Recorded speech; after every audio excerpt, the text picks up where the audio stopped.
Hello friends, welcome you all. आज मैं आपके लिए जो वीडियो लेके आ रहा हूँ, देखिए बात करने वाले हैं एक हिडन स्टॉक की, एक छुपा हुआ स्टॉक जो कि ज़्यादा लाइमलाइट में है नहीं, लेकिन ये स्टॉक ज़रूर उन लोगों की नज़रों में होगा जो राकेश झुनझुनवाला जी को फॉलो करते हैं। और ये स्टॉक यहाँ पे इस कंपनी के अंदर झुनझुनवाला जी के 1,80,00,000 शेयर्स हैं। देखेंगे इसको, समझेंगे इसको, लेकिन टारगेट 150 प्लस का क्या ये अचीव कर पाएगा? तो ये सारी चीज़ें देखते हैं। सबसे पहले मैं आपको स्टॉक की तरफ लेके चलता हूँ, और आगे बढ़ने से पहले मैं आपको बता दूं, अगर आपने अब तक चैनल को सब्सक्राइब नहीं किया तो जल्दी से सब्सक्राइब कर ले, बेल आइकन को प्रेस कर ले, जिससे आपको नोटिफिकेशन आती रहेगी। और प्राइस एक्शन सीखने के लिए आप मेंबरशिप ज्वाइन कर सकते हो ज्वाइन बटन पर क्लिक करके। तो सीधे जरा स्टॉक में राकेश राधेश्याम झुनझुनवाला जी की हिस्सेदारी देखिए, 60.56%, यानी कि कितने, 1,80,00,000, 37,500। आप कहोगे वाह, कितने हो गए? 1,80,37,000 शेयर्स है राकेश झुनझुनवाला जी के नाम पे। कंपनी का नाम क्या है ये जरूर आपके मन में आ रहा होगा। ये कंपनी का नाम भी देखेंगे, ये कंपनी है जियोजित फाइनेंशियल सर्विसेज। 87 की प्राइस पे पहुंच चुका है। प्रॉफिट ग्रोथ देखिए 18% का, 2,000 करोड़ का market capitalisation, P ratio undervalued. अब जरा तसल्ली से देखेंगे, उधार बहुत ही कम, और देखिए कमाई, प्रॉफिट देखिए बहुत ही ज़बरदस्त। अर्निंग पर शेयर अगर आप देखोगे तो बहुत ही बढ़िया है प्राइस के कंपैरिजन में, इसीलिए आपका पी रेशियो भी बहुत ही बढ़िया। ये स्टॉक का वीडियो हम पिछले साल जब इसको ट्रैक कर रहे थे तो ऑलमोस्ट अगस्त से लेके अगस्त जुलाई सीरीज में इसको ट्रैक कर रहे थे, और उसका कारण था ये मंथली में आई हुई करेक्शन। यही मेन रीजन था। पिछली बार हम अगस्त जुलाई के अराउंड, अगस्त सितंबर के अराउंड इसको ट्रैक कर रहे थे। क्या उसके बाद इसने बड़ा मूव दिया, उन सारी चीज़ों को समझेंगे। अब मैं आपको इसके टेक्निकल चार्ट्स पे लेके चलता हूँ ताकि आपको बहुत कुछ और सीखने को मिले। अक्सर देखिए, हम आपको बार बार कहते हैं कि कभी भी किसी भी स्टॉक को अगर आपने इन्वेस्ट करना हो, स्टॉक को खरीदना हो, तो अंडरस्टैंड द प्राइस। अगर आपने एक बार प्राइस को समझ लिया तो मतलब आधे से ज़्यादा काम आपका हो जाता है डन। लेकिन कई बार बड़े टाइम फ्रेम के हिसाब से जब आप चलते हो तो आपको इंतज़ार करना पड़ता है, और वो इंतज़ार कुछ महीने लंबा भी हो सकता है। जैसा कि इस स्टॉक का वीडियो हम लेके आए थे ऑलमोस्ट अगस्त एंड के अराउंड, अगस्त सितंबर में मान के चलिए। उसके बावजूद देखिए इसने हमको 2 महीने की और कंसोलिडेशन यहाँ पे दी थी। बल्कि इस कैंडल में तो कुछ लोग डर भी गए होंगे, बट अगर आप तसल्ली से देखोगे इतनी बड़ी रैली के बाद, ये बहुत ही इंपॉर्टेंट, एक पहली मैं कहूँगा इस तरीके से 4 से 5 महीने की करेक्शन थी ये पिछले हाई को तोड़ने के बाद। और ज़रा आप तसल्ली से देखिए, पिछले हाई को तोड़ा, प्राइस उसी के अराउंड आया, फिर से रैली आई, फिर 4 महीने की करेक्शन आई, फिर 3 महीने रैली रही बहुत ही ज़बरदस्त, फिर से 2 महीने की करेक्शन, और अब फिर से आप कहोगे वाह क्या सिचुएशन है। लेकिन क्या आपने गौर किया, बड़े वॉल्यूम के बाद लो वॉल्यूम की करेक्शन, फिर बड़े वॉल्यूम के बाद लो वॉल्यूम की करेक्शन, फिर 3 महीने के बड़े वॉल्यूम के बाद लो वॉल्यूम की करेक्शन। Understand these things. और टारगेट 150 का क्यों सेट किया गया था इस हाई को देख के? अगर यहाँ पे ये कोशिश करेगा ऊपर जाने की तो डेफिनेटली स्ट्रेट तो जाएगा नहीं, जाएगा तो ऊपर जाने के लिए क्या देगा, impulse correction, impulse correction, impulse correction. अगर मंथली पे सीधे स्ट्रेट जाता है इस तरीके से तो definitely there will be opportunities using lower time frame, weekly पे या फिर डेली पे देख के समझ सकते हो। एंड सेम चीज़ें जो हैं वो एप्लीकेबल होती है जब डाउन साइड का मोशन होता है।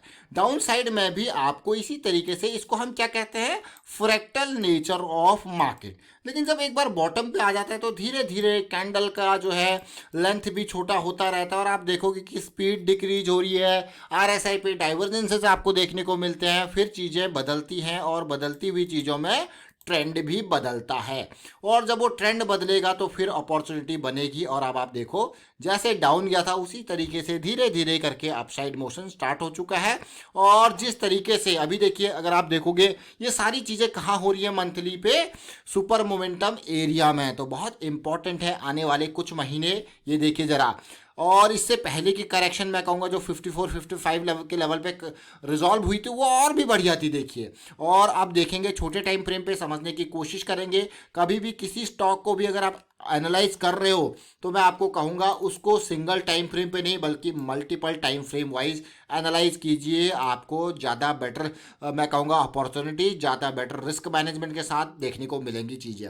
ये वो लेवल था, देखिए बिल्कुल 40 का रेंज बहुत ही इंपॉर्टेंट ये लेवल। और जस्ट सी ये डिप ने क्या किया, इन एरियाज के जिनके भी स्टॉप लॉसेस थे, लिक्विडिटी थी, वो ग्रैब करी। लिक्विडिटी ग्रैब करने के बाद एक टाइट कंसोलिडेशन, धमाका, फिर से करेक्शन।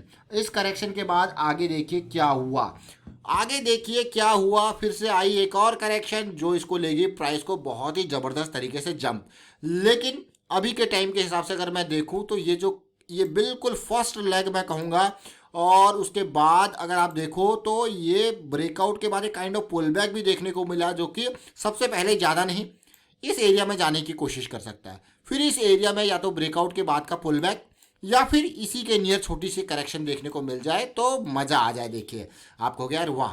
देखिए प्राइस को समझिए और प्रोसेस को फॉलो कीजिए तो बहुत important part. Even up side में ही नहीं, डाउन साइड में भी अगर आप तसल्ली से देखोगे, समझोगे, देखिए फॉल आया और फॉल में अगर आप देखोगे ना क्लियर पिक्चर, देखिए जो पीक पे अगर आपको इस तरीके से वॉल्यूम देखने को मिल जाए ना तो मतलब समझ जाना खतरनाक सिचुएशन है। ये देखिए पीक के अराउंड, अब देखिए ये वॉल्यूम पीक के अराउंड और उसके बाद आप देखोगे फिर क्या होगा, कंसोलिडेशन।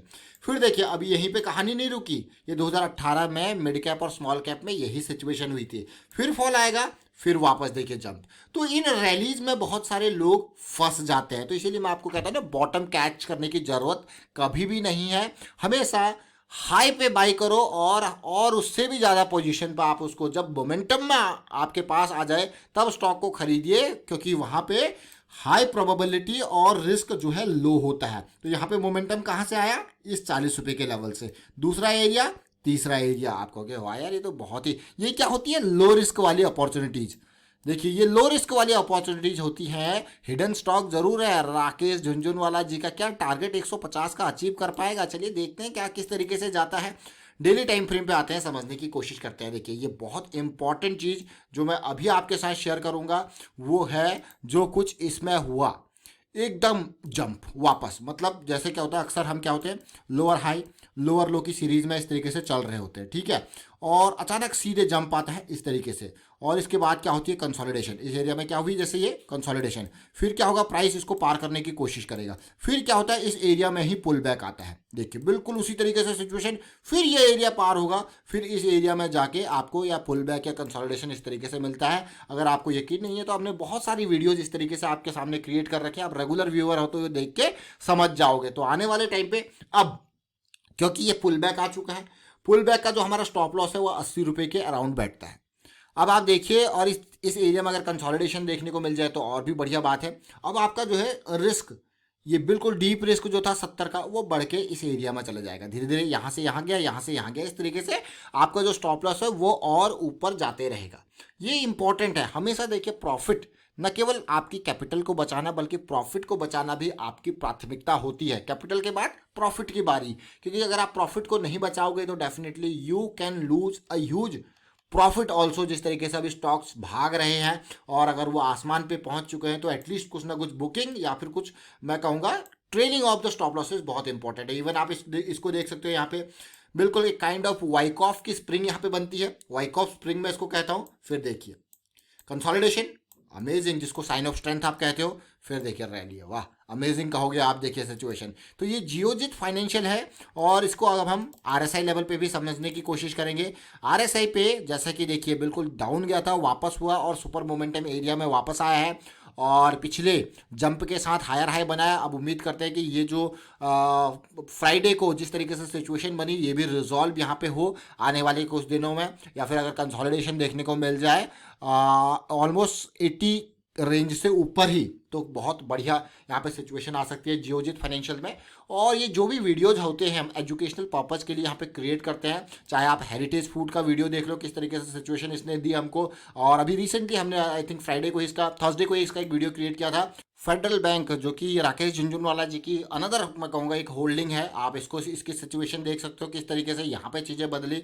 ऑलरेडी हम इसके मंथली करेक्शन को कुछ महीने पहले से ट्रैक कर रहे थे, और यही नहीं मैं कहूँगा, आप बहुत सारे स्टॉक्स देख सकते हो जिनके ऊपर हम ट्रैकिंग रखते हैं रेगुलर वीडियोज़ में। काफ़ी लर्निंग की चीज़ें हम आपके साथ शेयर करने की कोशिश करते हैं, और उम्मीद करते हैं कि आप चीज़ों को समझो और प्रोसेस को समझो। देखिए, प्रोसेस को समझना और स्टॉक्स को एज अ टिप लेना बहुत ही मैं कहूँगा, दोनों में बहुत ज़मीन आसमान का अंतर है। जब आप प्रोसेस को समझते हो तो सबसे बढ़िया बेनिफिट जो होता है वो आपको ही होता है, क्योंकि उसमें डिसीजन लेने की कैपेसिटी आपके अंदर, एक पोटेंशियल जो होता है उसको आप जो है रिलीज करते हो उस पोटेंशियल को। तो चलिए फिलहाल वाइंड अप करता हूँ वीडियो को। वीडियो शेयर कीजिए, लाइक कीजिए, प्राइस एक्शन सीखते रहिए, प्रैक्टिस करते रहिए, और साथ के साथ रिस्क मैनेजमेंट के बारे में लोगों को अवेयर करते रहें। Thank you for watching the video.